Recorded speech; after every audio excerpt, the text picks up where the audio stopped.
حضرات، آج ذوالحجہ کی 25 تاریخ ہے اور ہمارے ہاں کچھ تاریخوں کا جو اختلاف ہے اس کی روح سے ہو سکتا ہے کہ 26 ہو۔ آج سے 1384 برس قبل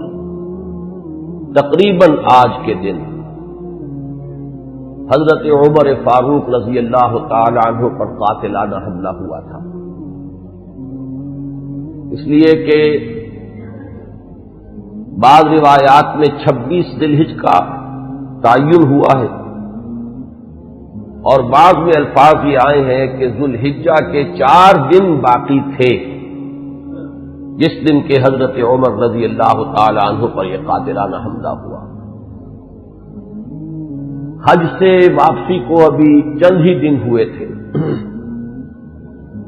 اور اسی سفر حج کے دوران حضرت عمر رضی اللہ تعالی عنہ نے ایک موقع پر زمین پر لیٹ کر اور ہاتھ آسمان کی طرف پھیلا کر اللہ سے دعا کی تھی کہ پروردگار، میری ذمہ داریاں بہت بڑھ گئی ہیں، اب میرے اعضاء میں ضعف ہے، میں کمزوری محسوس کر رہا ہوں، رعیت بہت بڑھ گئی ہے جس کی ذمہ داری ہے، تو مجھے تو اپنے پاس بلا لے اور اٹھا لے اس سے پہلے کہ میں اپنی ان ذمہ داریوں کے بارے میں مسئول بن جاؤں اور ان کا حق ادا نہ کر سکوں۔ تو روایات میں آتا ہے کہ اس کے بعد چند ہی دن اس دنیا میں انہوں نے بسر کیے ہیں، اس کے بعد یہ قاتلانہ حملہ ہوا۔ 3 دن آپ زندگی اور موت کی کشمکش میں مبتلا رہے ہیں۔ ابو لولو فیروز ایک مجوسی ایرانی غلام تھا حضرت مغیرہ ابن شعبہ کا رضی اللہ تعالی عنہ۔ حضرت عمر نے خاص قاعدہ بنایا ہوا تھا، غیر مسلموں کے مدینے میں داخلے پر پابندی تھی۔ حضرت مغیرہ ابن شعبہ نے خاص طور پر سفارش کر کے حضرت عمر سے اجازت حاصل کی ابو لولو فیروز کے لیے کہ اسے مدینے میں آ کر کام کرنے کی اجازت دی جائے، اس لیے کہ وہ بہت سے فنون سے واقف ہے۔ حضرت عمر نے اجازت دے دی۔ چند دنوں کے بعد وہ فریادی بن کر حاضر ہوا حضرت عمر رضی اللہ تعالیٰ عنہ کی خدمت میں کہ میرے آقا جو ہیں حضرت مغیرہ ابن شعبہ رضی اللہ تعالی عنہ، وہ مجھ سے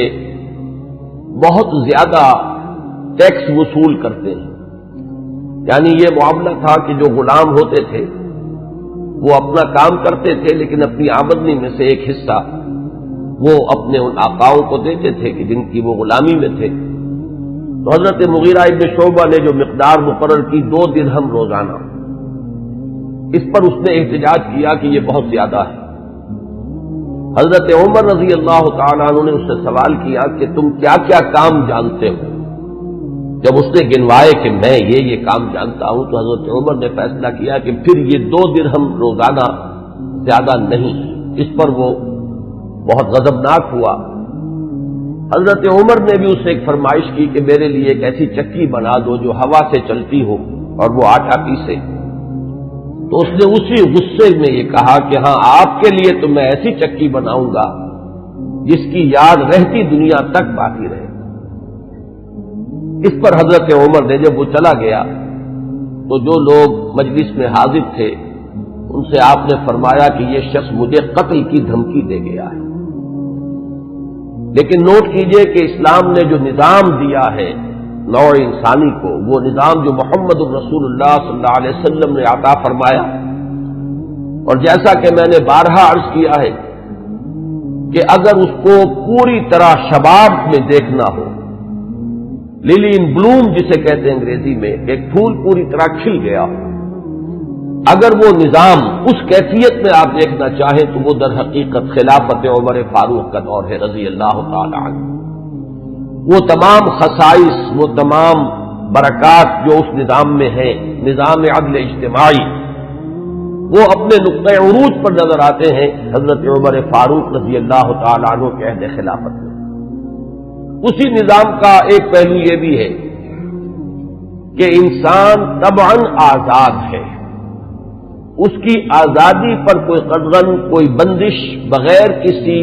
ثبوت کے نہیں لگائی جا سکتی۔ خود حضور صلی اللہ علیہ وسلم کے زمانے کا ایک واقعہ ہے کہ کسی شخص کو، مدینے کے کسی شخص کو کسی شبہ میں گرفتار کیا گیا۔ حضور خطبہ دے رہے تھے کہ ایک شخص نے کھڑے ہو کر کہا کہ میرے پڑوسی کو کس جرم کی پاداش میں گرفتار کیا گیا۔ حضور نے اعراض فرمایا، اس کی بات کا نوٹس نہیں لیا، دوسری طرف آپ نے رخ کر لیا، وہ ادھر پھر آ گیا، اس نے پھر سوال کیا تو حضور نے فوراً حکم دیا کہ اس کو رہا کر دیا جائے۔ یعنی یہ کہ اگر کوئی ثبوت موجود نہیں ہے تو معلوم ہوا حضور صلی اللہ علیہ وسلم کے اس طرز عمل سے کہ پھر واقعتاً اس کو گرفتار رکھنا، اسیری میں رکھنا، محبوس رکھنا پھر یہ صحیح نہیں ہے، بلکہ اس کو رہا کر دیا جانا چاہیے۔ یہی معاملہ ہمیں نظر آتا ہے اپنی اس آخری تکمیلی شان میں کہ حضرت عمر یقین کے ساتھ یہ بات کہہ رہے کہ یہ شخص مجھے قتل کی دھمکی دے گیا ہے، اور عمر فاروق رضی اللہ تعالی عنہ کوئی عام انسان نہیں ہے۔ 10 برس سے زائد عرصہ ہو چکا ہے کہ اسلام کی چکی جو چل رہی ہے تو اس کے مرکز جو ہے، اس کے جیسے کہ میں نے مثال دی تھی کہ حضرت علی رضی اللہ تعالی عنہ نے جب ایک موقع پر فارس کے محاذ پر، ایران کے محاذ پر صورتحال کچھ مخدوش ہو گئی تھی تو حضرت عمر نے یہ ارادہ کیا تھا کہ وہ خود محاذ پر جائیں اور مسلمان افواج کی کمان خود کریں، تو حضرت علی نے مخالفت کی تھی اور انہوں نے مشورہ دیا تھا اور یہ الفاظ فرمائے تھے کہ آپ کا اپنی جگہ سے ہل جانا یہ تو پورے اس نظام کے درہم برہم کرنے کا سبب بن سکتا ہے، اور یہی تشبیہ دی تھی کہ چکی اسی وقت تک چلتی ہے جبکہ اس کی وہ کلی اپنی جگہ پر قائم رہے، تو آپ کی مثال تو اس پورے نظام کے لیے اس کلی کسی ہے۔ تو 10 برس تک وہ چکی جو ہے گھوم رہی تھی اسی شخصیت کے گرد، اور کتنے فتوحات کا دائرہ کہاں سے کہاں تک پہنچا تھا، اتنی بڑی کوئی سلطنت اس سے پہلے تاریخ انسانی میں کبھی وجود ہی میں نہیں آئی تھی، لیکن یہ کہ اس کے باوجود کہ اتنی عظیم سلطنت کے ذمہ دار ترین فرد ہیں حضرت عمر، میں حاکم کا لفظ استعمال نہیں کرنا چاہتا اس لیے کہ یہ لفظ بھی ہمارے اس نظام عدل اجتماعی کے ساتھ مناسبت نہیں رکھتا، نہ وہ حاکم تھے نہ حکمران تھے، وہ تو سید القوم خادمہم کی کامل مثال جو ہو سکتی ہے وہ حضرت عمر فاروق ہے رضی اللہ تعالی عنہ، لیکن یہ کہ اس نظام کی ذمہ دار ترین شخصیت ہے حضرت عمر، لیکن انہوں نے اپنے حفاظت کا کوئی اہتمام نہیں کیا، کوئی باڈی گارڈ کا انتظام نہیں کیا، دوسری طرف یہ کہ اس شخص کو قید نہیں کیا، اسے مدینے سے شہر بدر نہیں کیا، بلکہ یہ کہ چونکہ یقین ہے اس بات پر کہ زندگی اور موت اللہ کے ہاتھ میں ہے، لہذا وہ ہمیں نظر آتا ہے کہ ایک طرف توکل اس کی یہ شان ہے،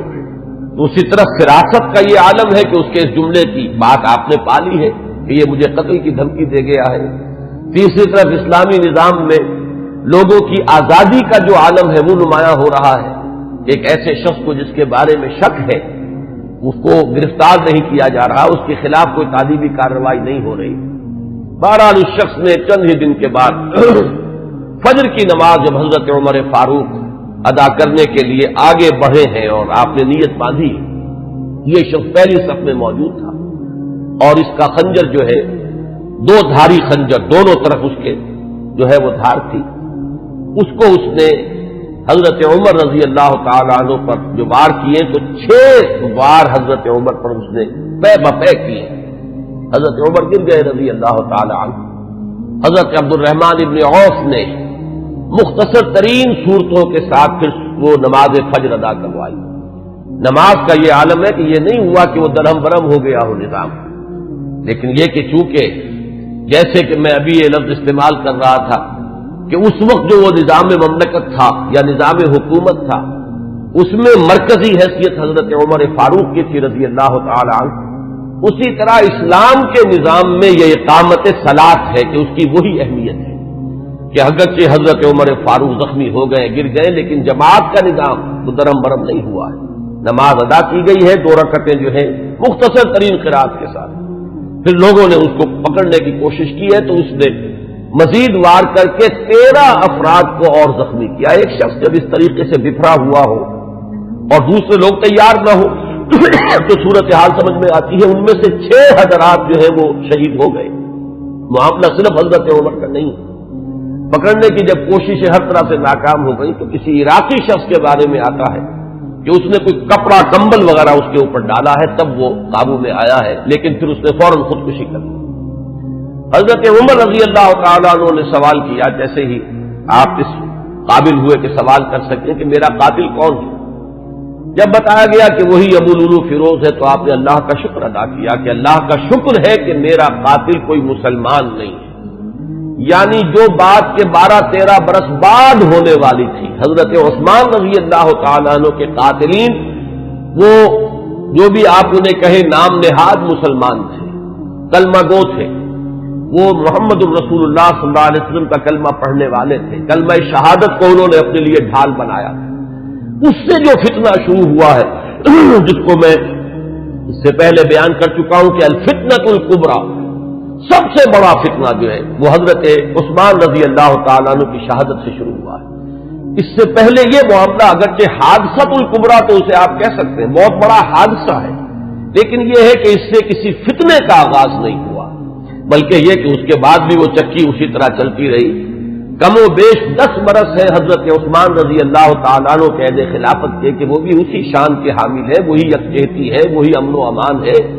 اسی طرح فتوحات کا سلسلہ جاری ہے، انقلاب محمدی علی صاحب الصلاۃ والسلام کا سیلاب جو ہے وہ بڑھ رہا ہے اسی شان سے، جو میں نے بارہا آپ کو سنایا ہے اقبال کا یہ مصرع کہ تھمتا نہ تھا کسی سے سیل رواں ہمارا، تو کم و بیش 10 برس اس کے بعد بھی یہ کیفیت جاری رہی ہے، تو اس سے کسی بڑے فتنے کا آغاز نہیں ہوا۔ حضرت عمر رضی اللہ تعالیٰ عنہ پر یہ قاتلانہ حملہ ہوا ہے 26 یا یہ کہ 25، 26، 27 ان میں سے کوئی تاریخ ہوگی، 4 دن بقایا تھے۔ اب اگر 30 کا مہینہ ہو تو اس کی تاریخ اور بن جائے گی، 29 کا ہو تو کچھ بدل جائے گی، تقریباً وہ آج کا دن ہی پڑتا ہے، اور یہ ہے سن 23 ہجری۔ انتقال ہوا ہے تو پھر تدفین جو ہوئی، حضرت صہیب رومی رضی اللہ تعالی عنہ کے بارے میں وصیت تھی کہ وہ میری نماز جنازہ ادا کریں، اس کی امامت کریں، تو یکم محرم الحرام سن 24 ہجری کو تدفین ہوئی ہے۔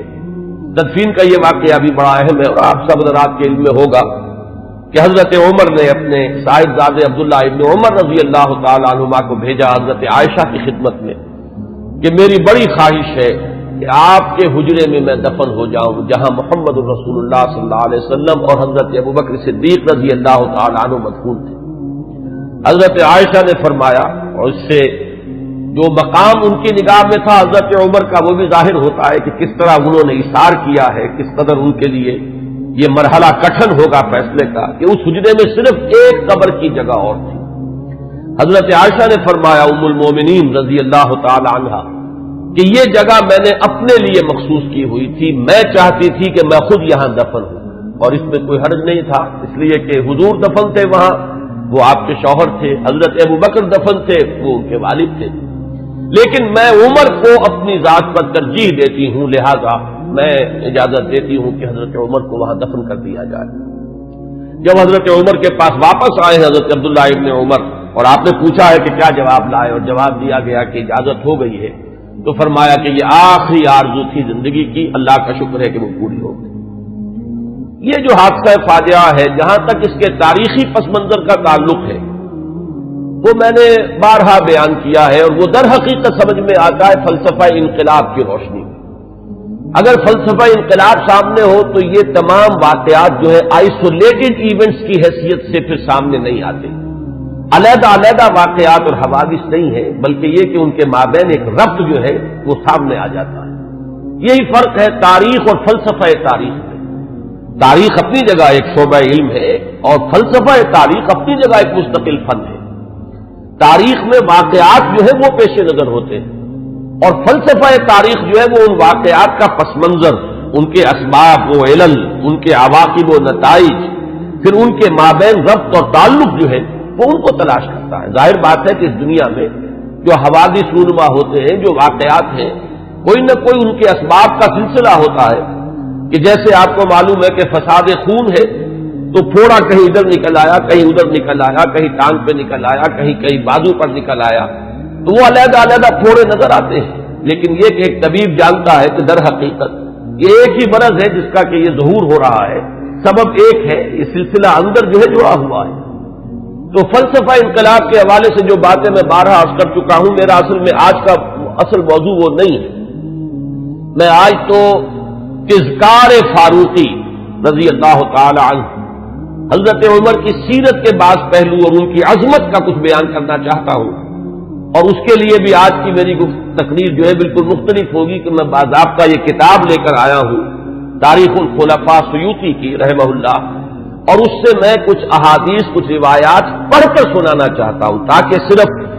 وہ ایک ہوائی قسم کی بات نہ ہو جو جس کے بارے میں یہ گمان کیا جائے کہ یہ کسی خطیب کی خطابت ہے یا کوئی لفاظی ہے، بلکہ الفاظ سامنے آئیں جو محمد الرسول اللہ صلی اللہ علیہ وسلم نے فرمائے یا جو اور دوسرے صحابہ کرام نے حضرت عمر کی شان میں بیان کیے ہیں۔ تو میں باضابطہ آج وہ عبارتیں آپ کو پڑھ کر سناؤں گا، لیکن اس وقت میں چند منٹوں میں دوہرا دیتا ہوں کہ وہ فلسفہ انقلاب کے حوالے سے بات کیا ہے کہ وہ اگر سامنے ہو تو یہ تمام واقعات جو ہیں بالکل ایک سلسلے کی کڑیاں نظر آئیں گی۔ یہ میں نے بار عرض کیا ہے کہ انقلاب جو ہے اس کا خاصہ یہ ہے کہ پہلے وہ کسی ایک ملک میں آتا ہے اور ایک بڑی جان گسل ایک جد و جہد ہے اور بڑی طویل ایک جد و جہد ہے جس کے بعد انقلاب آتا ہے، اس لیے کہ انقلاب کے معنی چہروں یا ہاتھوں کا بدلنا نہیں ہے بلکہ نظام کا بدلنا ہے۔ نظام جب بدلتا ہے تو جو سابق نظام کے اندر جن لوگوں کے مفادات وابستہ ہوتے ہیں، جن کا ویسٹڈ انٹرسٹ ہوتا ہے، وہ کبھی یہ برداشت نہیں کرتے ایک طبقے کی حیثیت سے کہ ان کے مفادات پر کوئی زد پڑے، وہ اسٹیٹس کو چاہتے ہیں کہ جیسا ہے ویسا رہے، اس میں کوئی تبدیلی بنیادی طور پر اس نظام میں نہ آئے۔ یہ تو ہو جائے کوئی حرج نہیں کہ ایک چچا نہیں تو بھتیجا آ جائے، بھتیجا نہیں تو چچا آ جائے، ایک بھائی نہیں دوسرا بھائی برسر اقتدار آ جائے، ایک جاگیردار نہیں دوسرا جاگیردار آ جائے، بہرحال وہ اپنا ہی بھائی بند ہے، وہ جاگیرداروں کے مفادات ہی کو پیش نظر رکھے گا، ایک سرمایہ دار نہیں دوسرا سرمایہ دار آ جائے، تو یہ تو ہو جائے کوئی حرج نہیں کہ گاؤں رفت اور خر آمد یا خر رفت و گاؤں آمد، اس میں کوئی حرج نہیں، لیکن کوئی بنیادی تبدیلی نہ ہو۔ انقلاب بنیادی طور پر نظام کو بدلتا ہے، لہذا بڑی زبردست جد و جہد اور کشمکش کے بعد یہ انقلاب دنیا میں آتا ہے۔ اس کے 6 مراحل میں نے بارہا بیان کیے۔ آخری چیز جو ہوتی ہے وہ یہ ہے کہ جب مخالف انقلاب قوتیں یہ دیکھتی ہیں کہ اب ہمارا بس نہیں چل رہا، یہ انقلاب تو اب جیسے آپ آج کل ایک الفاظ عوامی نعرے کے طور پر سنتے ہیں کہ آوے ہی آوے، کہ اب تو نظر آ رہا ہے کہ انقلاب تو آئے گا، اس کا کوئی راستہ روکنے والا نہیں ہے، تو آخری حربہ ان کا یہ ہوتا ہے کہ اس وقت وہ کونوں کھدروں میں دبک جاتے ہیں اور منتظر رہتے ہیں کہ پھر کبھی کوئی موقع آئے، کوئی بہت ہی مناسب موقع، کوئی اپارچن مومنٹ کہ اس پر پھر ہم ضربے کاری دوبارہ لگائیں، اس وقت دبک جاؤ، اس وقت جو ہے اپنے سر نیچے کرو۔ اس کو کہتے ہیں کاؤنٹر ریولیوشنری موومنٹ۔ تو حضور صلی اللہ علیہ وسلم کی 20 سالہ جد و جہد کے نتیجے میں جب عرب میں انقلاب کی تکمیل ہو گئی تو مخالف انقلاب قوتوں نے بھی اس وقت جو ہے گردن جھکا دی۔ وہ منتظر تھے کہ پھر کوئی موقع آئے تو ہم کھڑے ہو جائیں اور پھر اس انقلاب کو ناکام کریں۔ یہ در حقیقت ہوا ہے پھر خلافت ابوبکر صدیق رضی اللہ تعالیٰ عنہ کے زمانے میں۔ حضور کا انتقال ہوا، مسلمانوں کے دل زخمی تھے، مسلمانوں کا مورال ظاہر بات ہے، اس کا آپ تصور کیجئے کتنا جو ہے اس وقت مجروح ہو چکا تھا۔ اس وقت پھر یہ قوتیں ابری ہیں، ایک طرف تو نئے مدعیان نبوت کھڑے ہو گئے اسلام کی بیخکنی کے لیے، دوسری طرف زکوٰۃ کے مانعین منکرین زکوٰۃ۔ منکرین زکوٰۃ کا مطلب یہ نہیں ہے کہ انہوں نے زکوٰۃ کا انکار کیا تھا، صرف یہ کہتے تھے کہ ہم حکومت کو ادا نہیں کریں گے، اپنے طور پر کریں گے۔ یہ دو قوتیں جو ابری ہیں دونوں کی دونوں اندرون ملک عرب سے ابری ہیں، کوئی باہر کی قوت اس میں نہیں تھی بلکہ اندرون ملک عرب، کیونکہ ابھی تک انقلاب کی تکمیل بھی تو عرب ہی کی حد تک ہوئی تھی، تو جو مخالف انقلاب قوتیں وہ بھی وہیں سے ابری۔ حضرت ابوبکر صدیق رضی اللہ تعالیٰ عنہ کے مناقب کا یہ بہت اہم باب ہے کہ ایک آئرن ول کے ساتھ، ایک آہنی عظیمت کے ساتھ، بلکہ یوں کہیے کہ کوہ ہمالیہ جیسی عظیمت کے ساتھ انہوں نے مقابلہ کیا اور ان تمام مخالف انقلاب تحریکوں کو اور قوتوں کو کچل کر اور پھر انہوں نے ذمہ داری جو ہے سنبھالی حضرت عمر فاروق کو، اور بہت جلد وہ تو اللہ تعالیٰ کے حضور میں اور محمد الرسول اللہ صلی اللہ علیہ وسلم کی رفاقت کے لیے وہ آخرت میں روانہ ہو گئے۔ اب جو دور آیا ہے جس کا آغاز حضرت ابو بکر کے زمانے میں ہوا تھا، ویسے تو یہ کہ غزوہ تبوک اور غزوہ موتا حضور کی حیات طیبہ میں ہوئے ہیں، لیکن ابھی تک کوئی فتوحات کا دائرہ جو ہے حضور کے زمانے میں نہیں تھا۔ حضرت ابو بکر کے زمانے میں فتوحات کا معاملہ شروع ہوا، شام میں پیش قدمی ہوئی، کچھ عراق کے اندر بھی پیش قدمی ہوئی۔ یہ شام عرب، عراق عرب، اصل میں یہ عرب ہی کے ملک کے حصے ہیں جن پر کے چونکہ زرخیز علاقے تھے تو اس وقت کی دو سپر پاورز نے قبضہ کیا ہوا تھا۔ شام عرب پر قبضہ تھا سلطنت روما کا، اور عراق عرب پر قبضہ تھا سلطنت فارس کا، تو اصل میں تو یہ عرب علاقے تھے۔ بہرحال حضرت ابوبکر صدیق کے زمانے میں فتوحات ہوئی، کچھ شام میں کچھ عراق میں، پھر اصل جو فتوحات کا سیلاب تھا وہ حضرت عمر کے زمانے میں آگے آیا ہے، اور اس میں آپ کو معلوم ہے پورا شام فتح ہوا، پورا ایران فتح ہوا، اور کہاں سے کہاں تک حدود پہنچ گئے۔ اب جو مخالف انقلاب قوتیں ابھری ہیں، ظاہر بات ہے کہ وہ اب بیرون سے تھی۔ ایک اندرون سے سازش، یہودی سازش عبداللہ ابن سبا کی، اور دوسری طرف یہ کہ عجمی انتقام، اس لیے کہ جہاں تک تعلق ہے سلطنت روما کا، ایک تو یہ کہ وہ بالکل ختم نہیں ہوئی تھی، ابھی اس کے شمالی افریقہ کے مقبوضات بھی بقایا تھے، ابھی اس کے پاس جس کو آپ ایشیا مائنر کہتے ہیں، ایشیائی کوچک، وہ بھی باقی تھا، اس کے اور یورپین مقبوضات بھی ابھی باقی تھے، تو وہ بالکل ختم نہیں ہوئی تھی۔ صرف یہ ہے کہ یوں سمجھیے کہ ایک ٹانگ اس کی ٹوٹ گئی تھی کہ ویسٹ ایشیا سے تقریباً اسے بے دخل کر دیا گیا، جبکہ سلطنت ایران کا معاملہ یہ کہ وہ تو بالکل ختم ہو گئی، اس کی دھجیاں اڑ گئیں، اس کا کوئی وجود نہیں رہا۔ وہ جو سلسلہ چلا آ رہا تھا ان کے ہاں ایک شہنشاہی سلسلہ، وہ ختم ہو کر رہ گیا۔ اس اعتبار سے جو اصل رد عمل ہوا ہے اس مرحلے پر وہ ایران کی طرف سے ہوا ہے۔ ایرانی ویسے بھی شاہ پرست اور نسل پرست لوگ ہیں، ان کے اندر اپنی نسل کی برتری کا اور عربوں کی تحقیر کا جذبہ جو ہے یہ ہمیشہ سے پایا جاتا ہے کہ عربوں کو وہ کچھ تسلیم کرنے کو تیار ہی نہیں تھی۔ اب جب حضرت عمر کے ہاتھوں یہ معاملہ ہوا اور سلطنت کسریٰ جو ہے پارا پارا ہو گئی اور اس کا سلسلہ ختم ہو گیا، تو در حقیقت اب دوسرا انتقام جو ہے وہ آیا ہے یہ باہر سے۔ اور یہ جو معاملہ تھا حضرت عمر کی شہادت کا، یہ کوئی آئسولیٹڈ فیکٹ نہیں ہے، آئسولیٹڈ ایونٹ نہیں ہے، اگرچہ جیسے اس کو میں نے بیان کیا واقعات تو یہی ہیں، اس سے زیادہ جو ہے اس کا کوئی ثبوت تو تاریخ کے اندر جو ہے ہمیں نہیں مل سکے گا،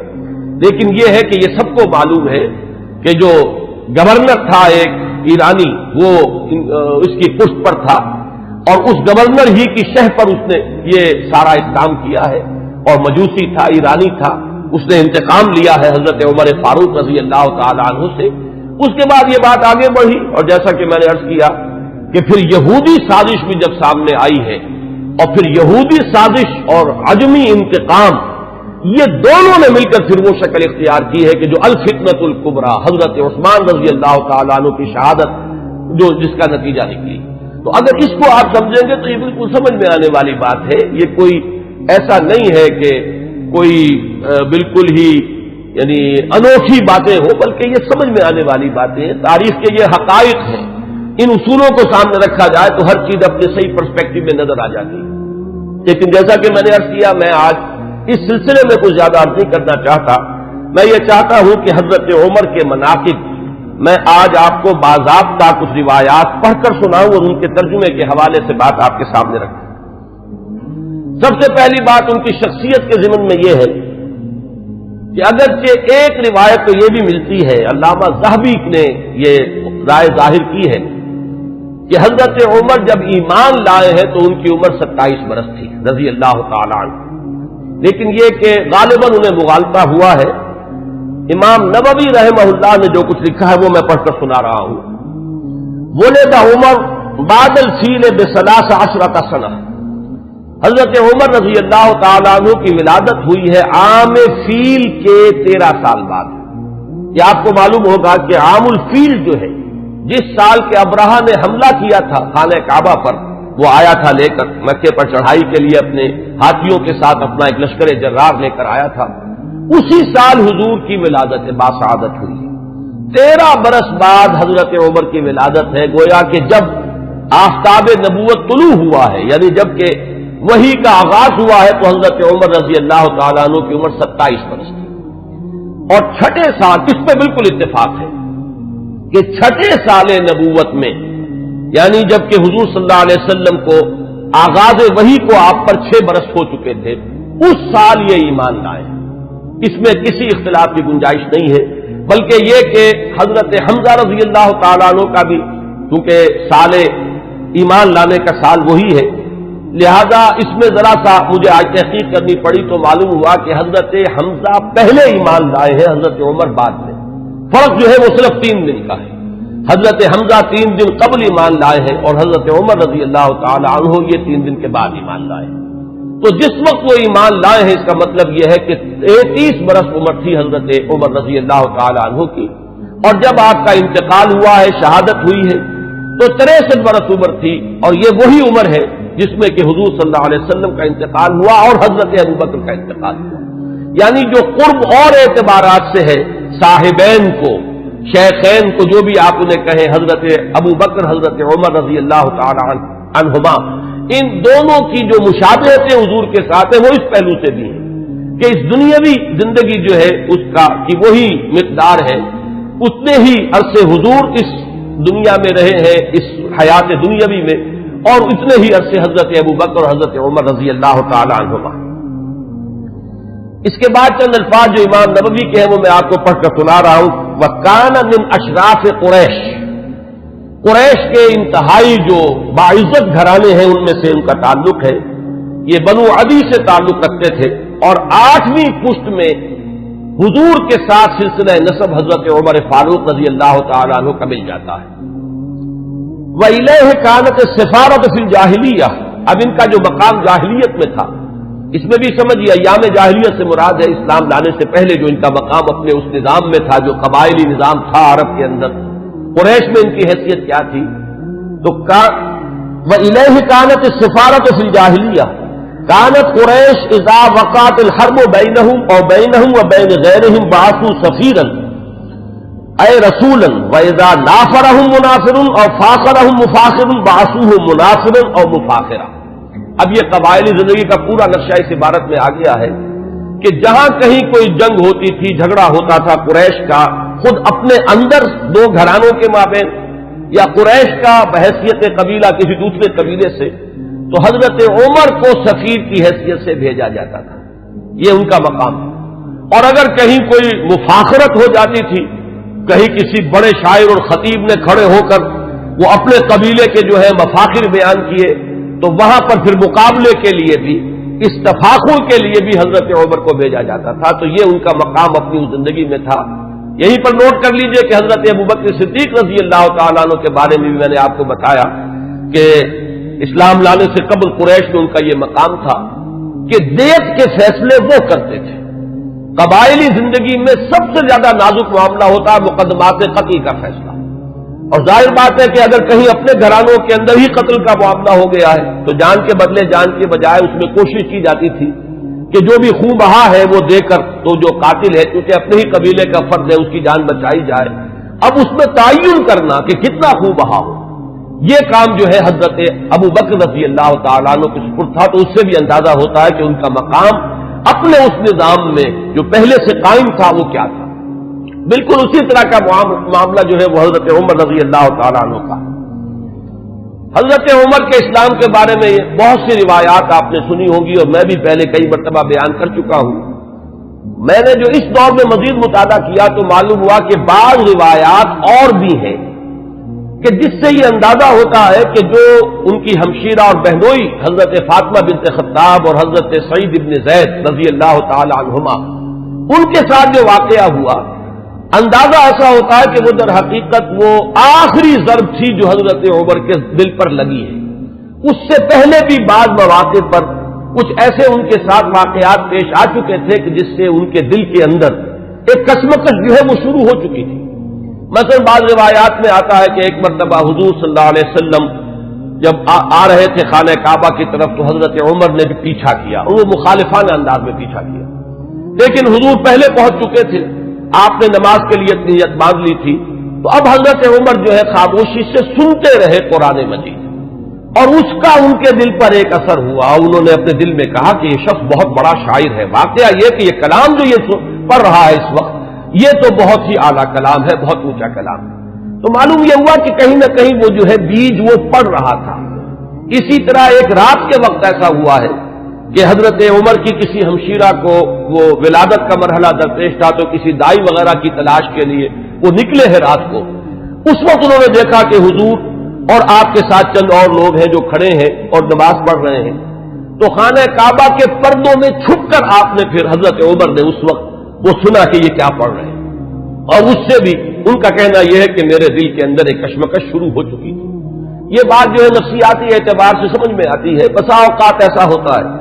کہ ایک شخص کے اوپر ایک کسی حقیقت کا انکشاف ہو رہا ہے تدریجاً، لیکن ابھی وہ جو پچھلی عصبیتیں ہیں، اپنے آبائی عقائد یا اپنے آبائی دین کے ساتھ جو ایک جذباتی تعلق ہے، وہ ابھی اتنا مضبوط ہے کہ ریزسٹ کر رہا ہے، اندر ہی اندر وہ کشمکش جو ہے وہ جاری ہے۔ لیکن ان روایات سے یہ معلوم ہوتا ہے کہ وہ واحد واقعہ نہیں ہے جو اس وقت ہوا، بلکہ یہ کشمکش ہو رہی تھی۔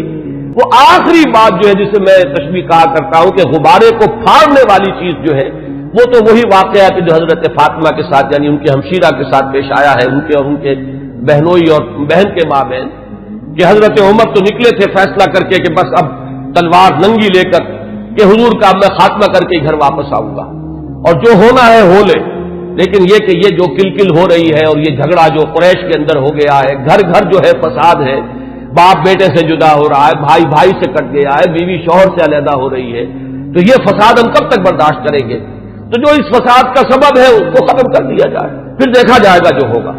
یہ جو میں کہہ رہا ہوں جو دیکھا جائے گا جو ہوگا، اس میں بھی جب تک قبائلی پس منظر سامنے نہ ہو یہ بات سمجھ میں نہیں آئے گی کہ جو چیز انہیں روک نہیں تھی حضور کے خلاف اقدام کرنے پر قریش کو، کفار قریش کو، وہ یہی بات تھی کہ حضور کا جو گھرانہ ہے بنی ہاشم وہ حضور کے پشت پر تھا، اور قبائلی زندگی میں یہ ہوتا ہے کہ اب عقیدہ جو ہے بہرحال بنو ہاشم کے فرد ہے اور خاندان کی حمایت حاصل ہے۔ اگر حضور کے خلاف کوئی اقدام کرتے تو بنو ہاشم ان کی مدافعت میں اور ان کے ساتھ جو ہے میدان میں آ جائیں گے۔ نتیجہ یہ نکلے گا کہ قریش کے دو گھرانے آپس میں ٹکرا جائیں گے، یا قریش کے مابین جو ہے ان کے اپنے اندر جو ہے ایک کشمکش شروع ہو جائے گی، اور یہ چیز جو ہے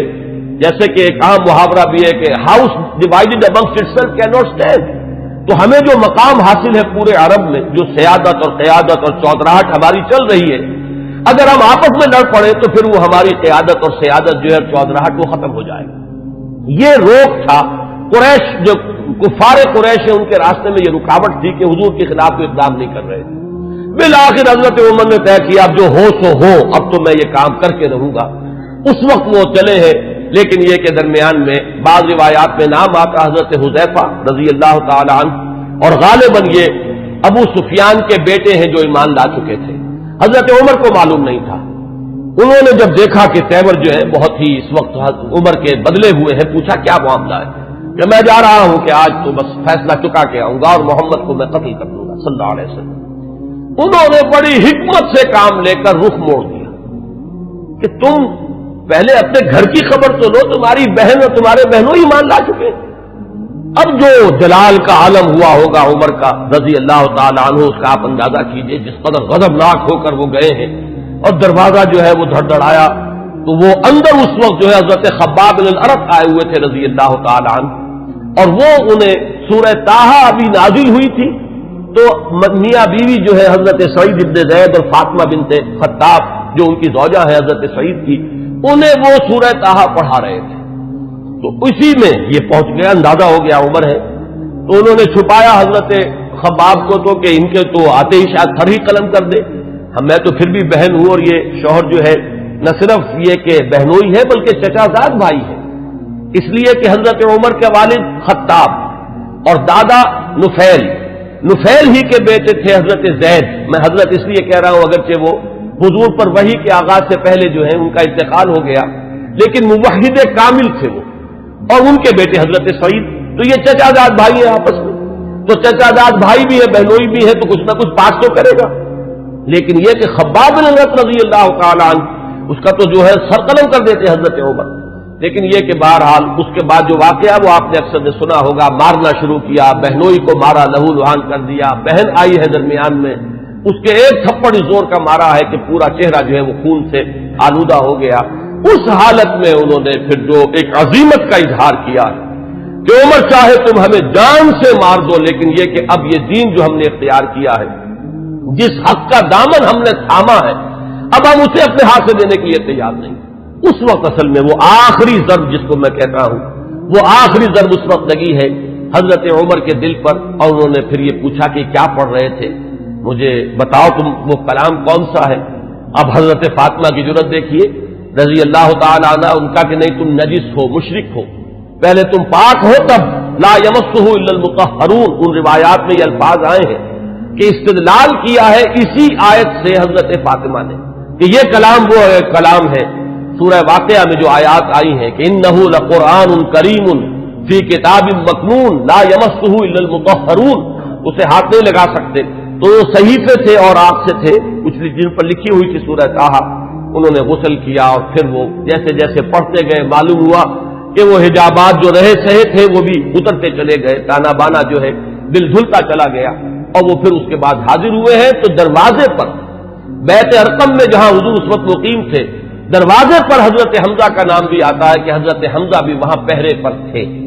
جبکہ حضرت عمر پہنچے ہیں، لیکن یہ کہ پھر وہ ایمان لائے۔ تو یہ واقعہ جو ہے اور حضرت عمر کے مزاج کے بارے میں، یہ صدیقین اور شہداء اور ان کے خاص مزاج، یہ میں تفصیلاً پہلے بیان کر چکا ہوں، اس لیے اسے نہیں دہرا رہا۔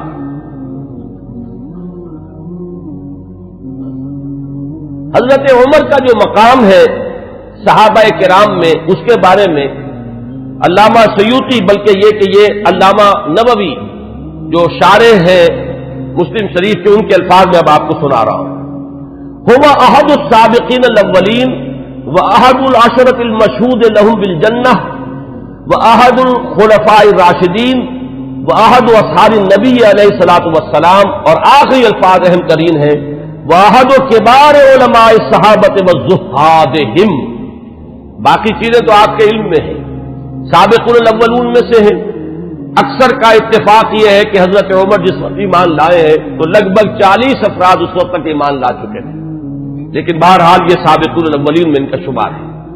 پھر یہ کہ 10 جن کے بارے میں کہ حضور نے صراحت کے ساتھ جنت کی بشارت دی ہے اس دنیا ہی میں، جنہیں ہم کہتے ہیں عشرہ مبشرہ، ان میں سے ایک ہے۔ پھر خلفائے راشدین میں ان کا شمار ہے بالاتفاق۔ اب اہل تشیع کا معاملہ میں اسے خارج کر رہا ہوں، لیکن یہ کہ اہل سنت کے نزدیک۔ پھر یہ کہ حضور صلی اللہ علیہ وسلم کے ساتھ جو رشتہ ہے، حضرت حفصہ رضی اللہ تعالی عنہا ام المومنین، یہ ان کی صاحبزادی ہے۔ آخری الفاظ ان کی طرف میں نے توجہ دلائی، وہ کیا ہے کہ احد کبار علماء صحابۃ والزہادہم، دونوں اعتبارات سے کہ وہ صحابہ کرام میں جو مختلف اوصاف کے اعتبار سے تقسیم کی جاتی ہے، مثلا بعض فقہائے صحابہ، علماء صحابہ، وہ صحابہ کے جن کو علم سے، تفقہ سے، قرآن اور سنت کے گہرے فہم سے خصوصی مناسبت تھی، تو حضرت عمر رضی اللہ تعالی عنہ کا شمار بھی انہی میں سے۔ اور زہادہم، سب سے زیادہ جو زاہد، زہد میں جن کا کہ یوں سمجھیے کہ آخری درجہ ہے، انتہائی سادگی سے زندگی بسر کرنا اور پیون لگے ہوئے کپڑے پہننا، حضور صلی اللہ علیہ وسلم کا نقشہ جو ہے جو مدنی زندگی میں ہمیں نظر آتا ہے، ابتدائی مکی دور جو ہے اس میں تو حضور صلی اللہ علیہ وسلم کے لیے خاصی آسائشیں تھی اللہ تعالیٰ نے جو پیدا کر دی تھی، اس لیے کہ حضرت خدیجہ رضی اللہ تعالیٰ عنہ سے شادی کے بعد سہولتیں تھیں، اس لیے کہ وہ بہت دولت مند مالدار خاتون تھی۔ لیکن مدنی دور میں جو اصل آپ کی یوں سمجھیے کہ دنیاوی، اگر اسے لفظ اقتدار سے ہم موسوم کریں تو دنیاوی اقتدار کا دور جو ہے آپ کا، وہ تو مدنی دور ہے اگر دنیا کے اعتبار سے اصطلاح کا استعمال کیا جائے، اگرچہ حضور صلی اللہ علیہ وسلم کے لیے لفظ مجھے موضوع معلوم نہیں ہوتا، لیکن اس وقت جو آپ نے فقر اختیاری جو ہے، جو اس کا ہمیں سیرت مطہرہ کے اندر جو ہے مظاہرہ ملتا ہے کہ آپ نے اپنے اختیار سے فقر اور درویشی کی زندگی اختیار کی، اس میں بتمام و کمال حضرت عمر فاروق اور حضرت ابوبکر صدیق رضی اللہ تعالی عنہما، یہ دونوں بھی بالکل عکس کامل نظر آتے ہیں حضور صلی اللہ علیہ وسلم کے اس صحبت کا۔ تو وہ صحابہ کرام میں سے علماء اور فقہاء میں بھی چوٹی کے جو ہے ان میں ان کا شمار ہے، حضرت علی ان میں ہے، حضرت عائشہ ان میں ہے، مختلف جو ہے یہ حضرات ہیں، ان میں حضرت عمر ہے۔ پھر زہاد میں بھی جو سب سے زیادہ فقراء صحابہ کا جو نقشہ تھا، حضرت عمر نے اپنے اختیار سے وہی نقشہ اپنی زندگی میں اختیار کیا۔